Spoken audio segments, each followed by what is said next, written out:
It says it's going live. I remember that. No, we're live now. Didn't work the last time, so you caught me on the hop there. Mm. So it's kind of weird looking at different things. Anyway, come back to the windy things. It's about a nine or something. That's interesting. I've got nothing to hand to tell me what the date is. Yeah. I've just been watching one of the videos of, and even this coughing and spluttering is just not. People don't like it. I don't like it either. But there you go. Uh, and I kind of wondered and waffled, didn't quite stick to the point. And it's an interesting thing which I've just discovered, and kind of this is really important stuff. Emphasise that for me. I was about a guy a year or so ago, and he was a skinny wee guy, bald, 30s. Talked a load of rubbish, in my humble opinion, and that's okay because all you do is go down, make your comments, and hey, that's it. Done. You can either listen to them or not listen to them. Well, the problem was he didn't allow comments, which I'm always suspicious of. Put my new glasses on. The young girl at the opticians with a nice wee bit of crack.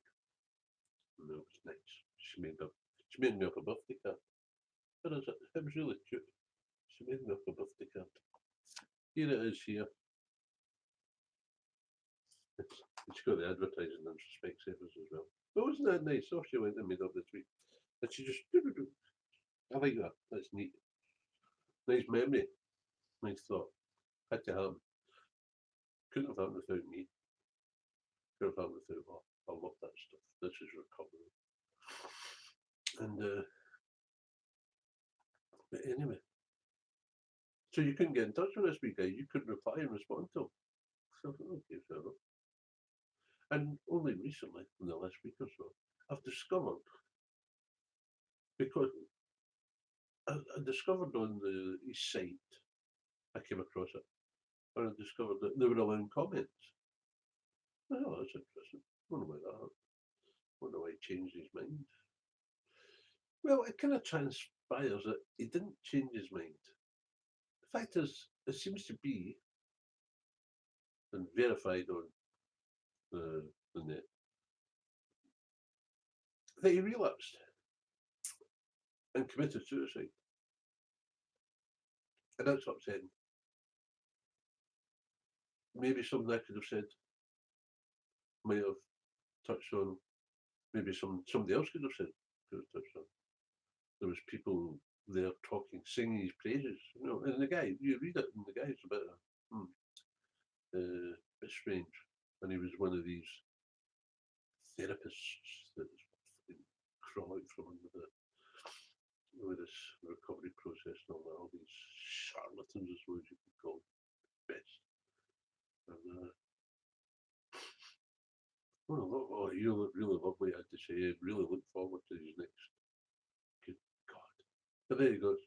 And now it seems that he relapsed and then committed suicide. He could have committed suicide and then relapsed, I suppose. And there's a lesson. There's a lesson to be learned from that. But he's now dead. So, yeah, that's what kind of got me back into the seriousness of this stuff and steps 1 to 9. And just keep it simple, John. We've got 12-step recovery program written by a bunch of ex-drunks who have screwed up a two-car funeral. Right. 12 steps. And every step begs the question, how did he do it? And every question is answered in the first 103 pages of that book. Fact.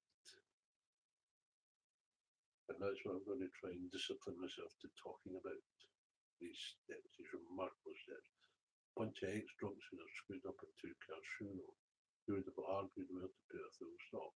And if I've already started repeating myself, that needs to be repeated. The message has to be rammed home, especially to Alcoholics Anonymous, because they know nothing about it. AA doesn't work.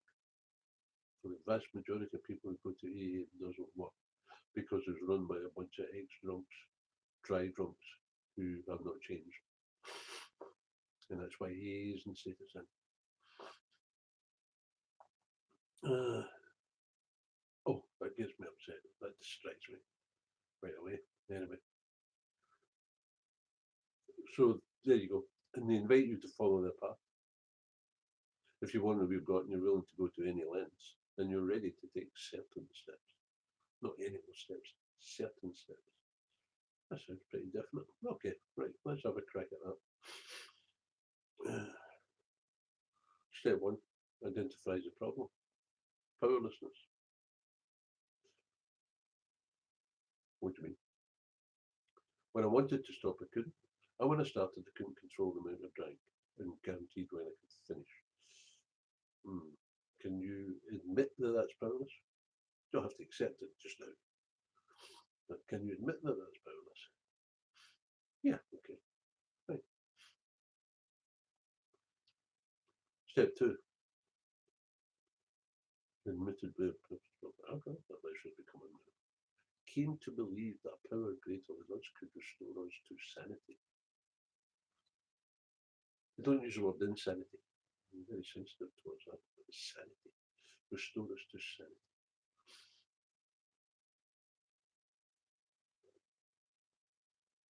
Step one identifies the problem. Step two identifies the solution. They came to believe. But every step begs a question: how did they do it? And every question is answered in the first 103 pages. So they came to believe. How did they come to believe? They made a decision. Step three. To do what? To turn their life in their own over, to care of this power as they understood it at that time. Right, okay. How did they do that? It's all questions. It's all questions. And this is what they done. Not what you done, not what anybody else done. This is what they done. How did they do that? They took steps 4 to 9. Never heard that in the rooms. I've done hundreds of meetings, I've never heard that before. Yeah, that's how simple it is. Yeah. So, do you want to follow their path? They're inviting you to follow their path, which means they're going to instruct you. Little Laurie over in Colchester gets upset when you talk about it being a book of instructions. He insists that it's a book of suggestions. Right, okay, Laurie. Well, Laurie's a man of words. He's an ex-journalist or something. That, if you can believe him, he claims to be getting rid of himself. And good luck to him if he is. So it doesn't matter. It doesn't matter. What matters is this program and how we carry this message. And there's Laurie getting angry. Not a lot of program there, Laurie. Getting angry. It's a book of suggestions, not a book of instructions. And yet it goes on after that to talk about once they've invited you to talk about, we're going to instruct you if you follow the clear cut, precise instructions. So that goes as suggestions, Laurie. Yeah, follow up, and we will instruct you on that. Obviously, we'll instruct you. So that driving instructor getting in the car with you and saying, "Mate, on you go." What? Off you go. What do you mean off you go? You've got to instruct me. Yeah. Okay. Fair enough. So hopefully that blows Laurie out the water, because people like him, serious effect on me, serious effect. He's probably doing it in his ignorance. I wouldn't like to think he's doing it in knowledge. But you never know. AA attracts some fruitcakes. They're complete and utter fruitcakes. And some of them are the ones who claim to be the longest sober than me. But it's only a claim. And I'm not telling you about how I recovered, I'm telling you about how they recovered. And they're telling you how they recovered. And for you to know that, they have to instruct you. God, have we got that sorted? I can make it more myself. But seriously important, seriously important. It's a book of instructions. You're following the instructions. If you don't want to follow the instructions, off you go. Don't hang about these rooms because you'll just poison them, as is YAs and the status now, because it's been poisoned by these people who don't want the program. But if you don't want this program, what are you doing here? As it says in the book, go and try some controlled drinking. If you're not sure, come back when you're ready. If you don't want this program, what are you doing? It was Clarence Snyder in 1985, a YA convention. Yeah, I don't get newcomers anymore. I only get them when you lot screwed them up. Neurotic laughter. Yeah. If you want this program, come to my house. You can have it over the weekend, which is a fact. Which is a fact. I've done it many, many times. I had the privilege of doing it. Not always a pleasure, by the way. I've met some total nutters, some scary people. One guy who confessed to, oh, I'm not going to tell you what he confessed to. Can't remember his name anyway, which is fine. That was years ago. Stop waffling, John. Stop waffling. Click off station. So we launched out in the course of big resection. They did. What did they do? They took steps for moral inventory. What's that? Looking for the truth. All right. So I write down a list of people. I write down a list of people I read. Yes. We do it. A4 paper down the left hand side. Draw a line, a couple of inches in. Every 5 lines down, draw a line across. Put a name in. I had read my mother, I read my sister, I read my brother, I read my uncle, I read my pal. Nothing's too small. You get about 7 on each page. And that's all you do is put the name down. Okay. Then, when you've done that, you do the institutions that you don't like. Same thing again. Don't like that. Don't like this. Don't like having to pay tax. Don't like having to tax my car. Don't like lots of things about society. And then finally, you write down a list of principles that you don't like, which I didn't know what that meant. 41 maybe, 40 years of age. Educated in a kind of, well, an upper school. I can't remember what they called it. It was an academy. St. Mungo's Academy. And I just said, no, that's all bizarre reading.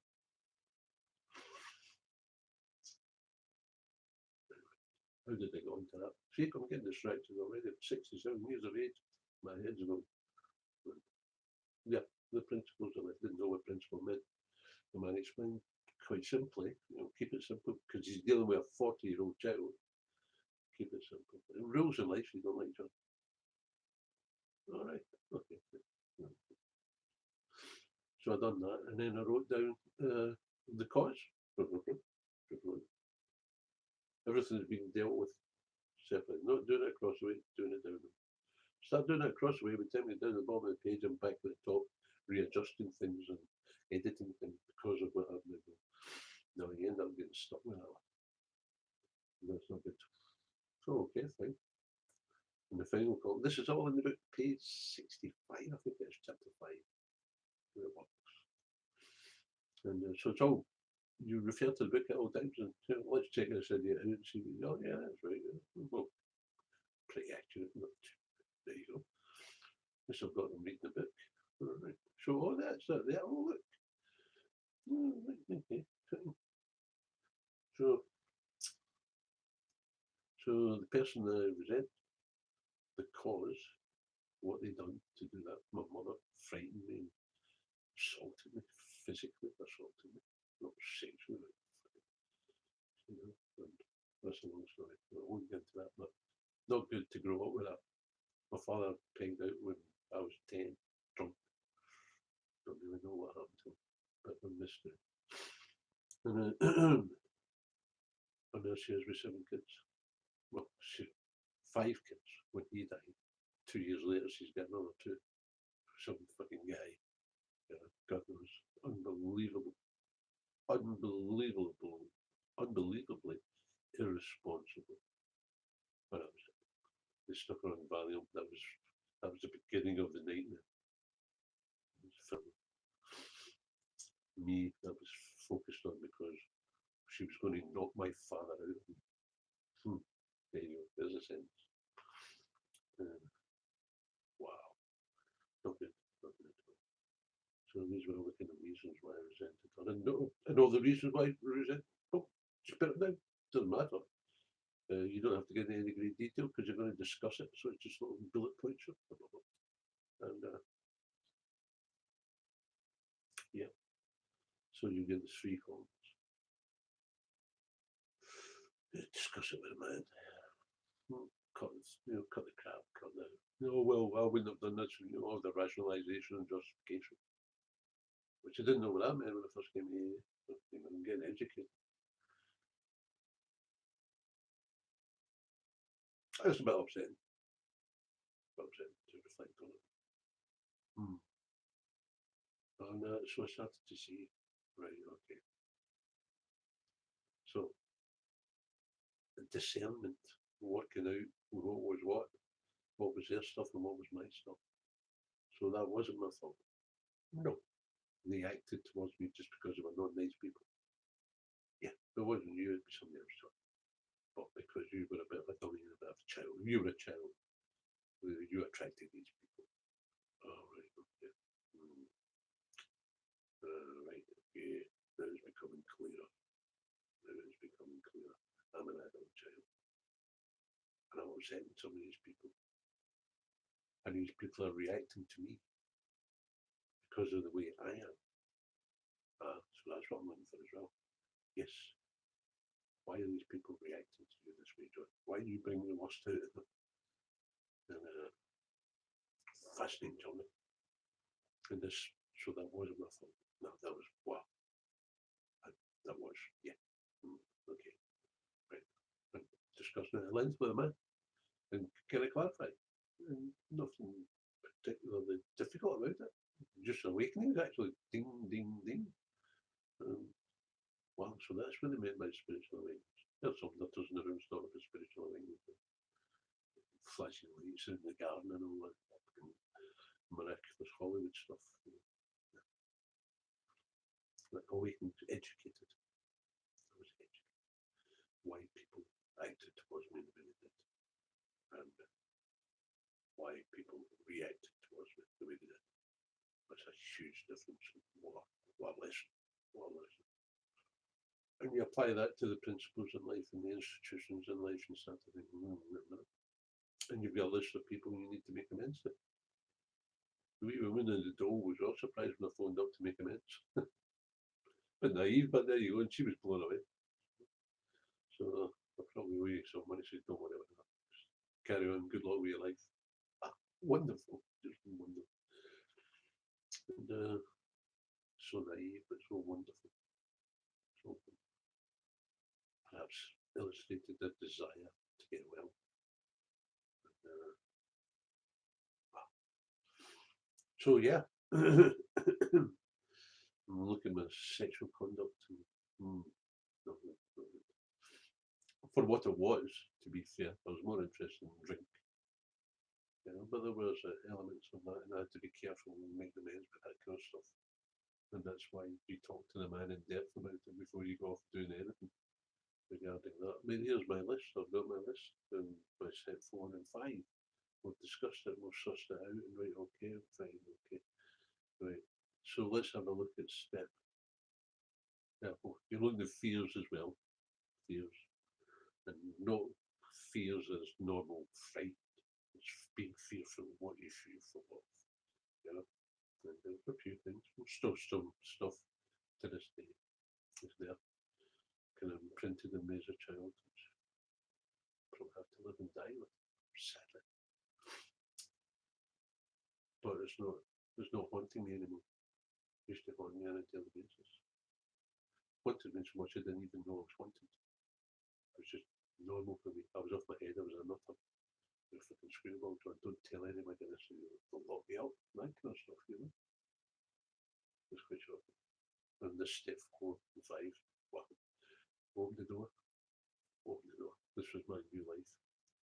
This was me. A new life. Not a chance at it. Not a rebuilding my life. This is a new life. I'm getting. Wow. Just dynamite. So, yeah, the sexual conduct and the fears. Okay. Discuss it. Right, you okay with that, right? So you've got to proceed to that. Yeah. And have a look at step 6, 7, 8, and 9. I've been to so many meetings, and those meetings had instilled in me that I had to practice 12 steps every day. Shocking, but true. And they used 12 and 12, which was a book written by a co-founder, an interpretive commentary on the 12 steps by a co-founder. Interpretive commentary, that's all it was. But they use it now instead of a big book. Yet it was written and printed 13, 14 years after the big book. Well, they decided it was better than the big book. And this is what happened. But because Bill W. was behind it, then they all thought, oh yeah, Bill W. Right? He's not. Bill started that problem. And he knew it'd be a problem because he waited till Dr. Bob died before he published it. He knew about it. Dr. Bob, you read him, I think it's in Dr. Bob's story, or Bill's story, where Dr. Bob says to him, don't louse it up. That's what he was talking about. With the 12 and 12, because he knew of his ambitions with it. He's written it years before, I believe. And there you go. There you go. So there's a lot of confusion regarding this stuff. And when was I? Where was I?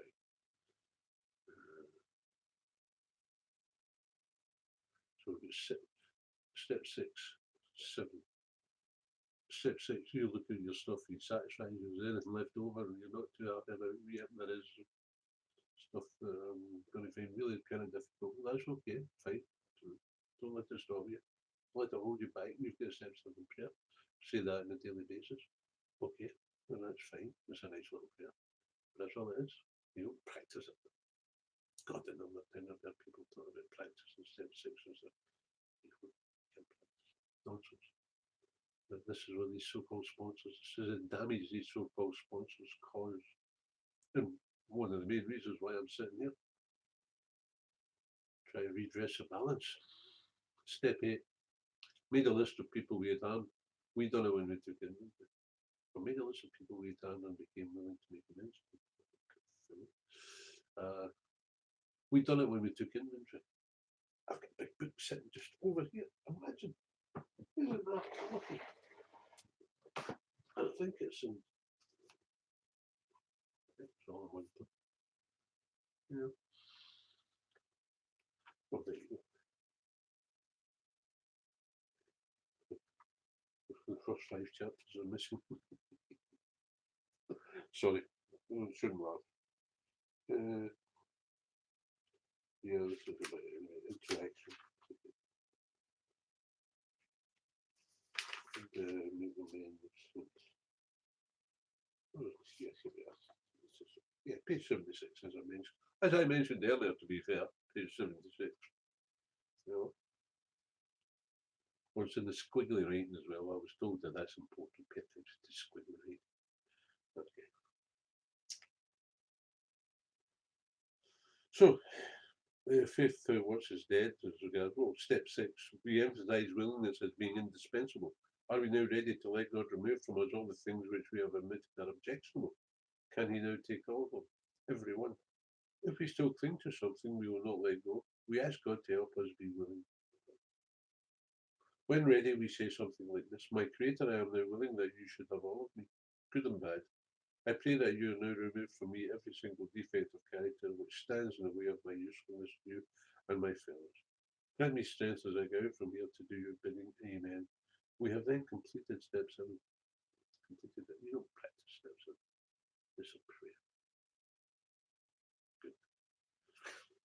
And now we need more action with it, which we find that faith without works is dead. Let's look at steps 8 and 9. Let's look at steps 8 and 9. We have a list of persons we have harmed and to whom we are willing to make amends. We made it when we took inventory. We subjected ourselves to a drastic self-appraisal. Now we go out to our fellows and repair the damage done in the past. We attempt to sweep away the debris which has accumulated out of our effort to live on self-will and run the show ourselves. If we haven't the will to do this, we ask until it comes. Remember, it was agreed after, at the beginning, we would go to any length for victory over alcohol. So, if you haven't the will to do this, we ask until it comes. Step 7. Step 8. Made a list. We done it when we took in.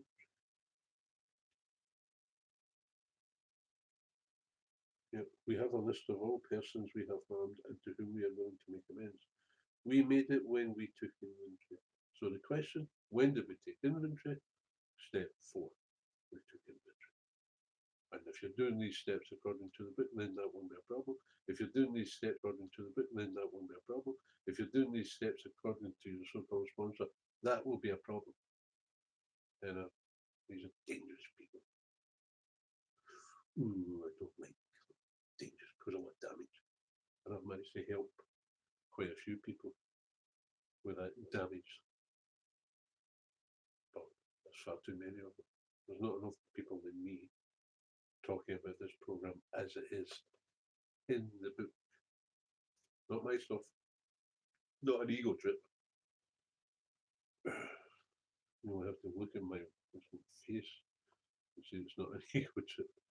Anyway, enough of the humility, John. So we go out to make amends. And there's various ways we can do that. But generally, they recommend that you do it on a face-to-face basis. And make sure you discuss it with a man before you go anywhere. Don't go dashing out and say, hey, I'm going to go and make amends to everybody. Discuss it with a man, as it was the example of, yeah, I'm going to make amends to my neighbour for having an affair with his wife 5 years ago. No, you don't do that because you'll damage him and you'll damage her and you'll damage the family. No, that's not what you do. You do not make amends in that respect. And there are times when you don't, just for that simple reason, because it would cause more damage. There you go. My life wasn't that exciting or interesting, by the way. So, this is step 9, and there's quite a few pages on step 9. We're looking at page 76 up to page 85, I believe it. The promises.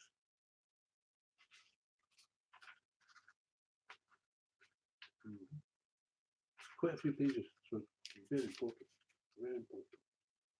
And faith without works is dead. Just saw something there. Saying something. I want to get too distracted. I'm keeping it simple. So there you go. We're off now. We're off making amends. And whilst we're doing that, we're continuing with the program. And this thought brings us to step 10, I believe it says. Oh no, that's working with others. That's step 12. I'm going to have to get a new book. Oh, there's promises. Aha. Yeah. And it gives you the promises before they get to step 10. Wow. So they're giving you an idea, this is what's going to be happening for you. And you will intuitively know how to handle things that used to baffle you. Intuitive. You just do it automatically. You wouldn't even think about it. Just be like riding a bike. Ah. That's why I was so fascinated by that simple statement. Didn't know what intuitive meant, but I knew it was good. And it is good. This is when James talks about it. Don't forget that. Try not to forget. Are these extravagant promises? Question mark. We think not. They're being fulfilled among us, sometimes quickly, sometimes slowly. They will always materialize if we work for them. You got to work for them. And that thought then brings us to step 10. So there you go. Steps 1 to 9. And I can't think of anything I've missed out. And anyway, if you're reading a book, whilst you're listening to this. You'll be able to pick out anything, perhaps, that I missed, or maybe not quite explained properly. And please contact me. I'm only doing my best. I'm not a professional. I'm not a psychologist. I'm not a therapist. And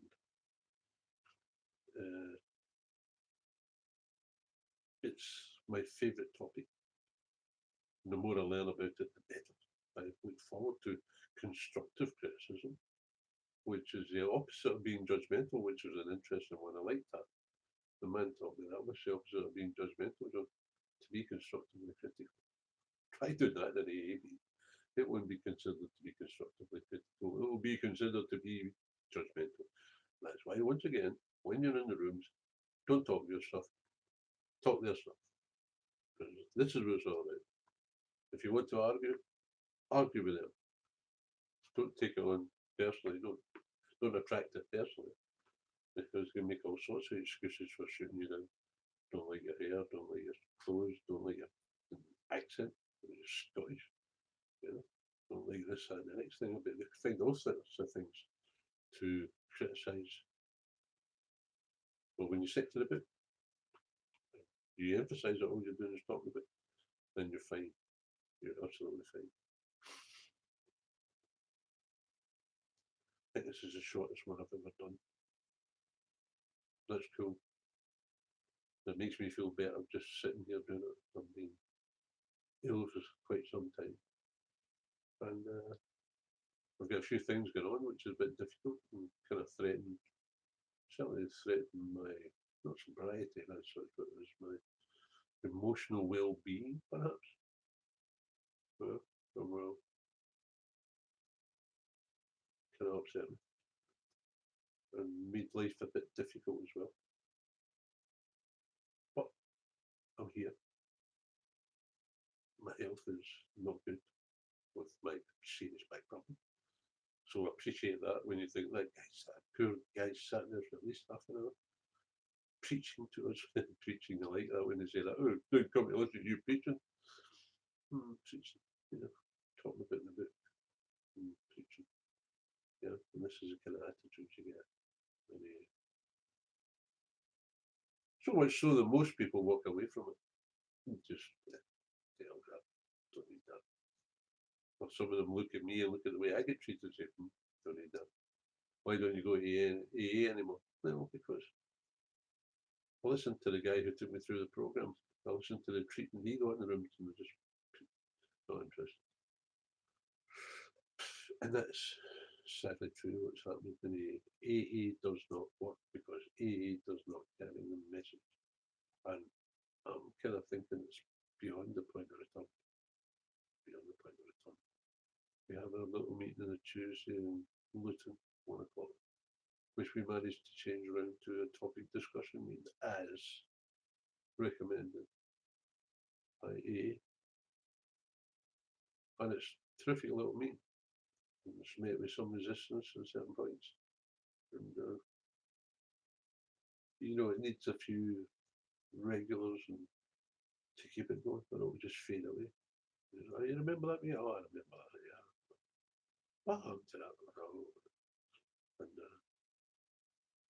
And it's in an interesting area. It's in a treatment centre area, so you're up against all the treatment centre talk, which is not conducive to the message in Alcoholics Anonymous. So,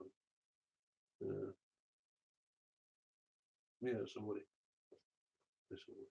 But hey, if you've listened to this and you've paid any attention and you're really interested in getting well, and even thinking that you are well, then and listen to this and think, maybe not.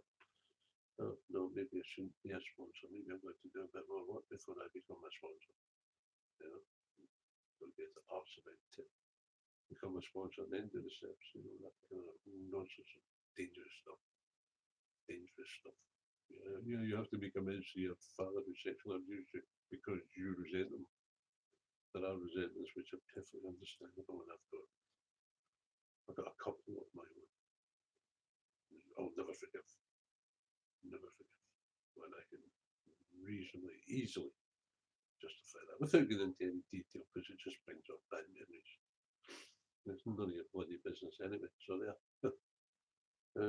No, I find it difficult to take myself out of this because I like the sound of my own voice. And, but I shall end it there, and hopefully you get something from it. And have a good life. Bye bye.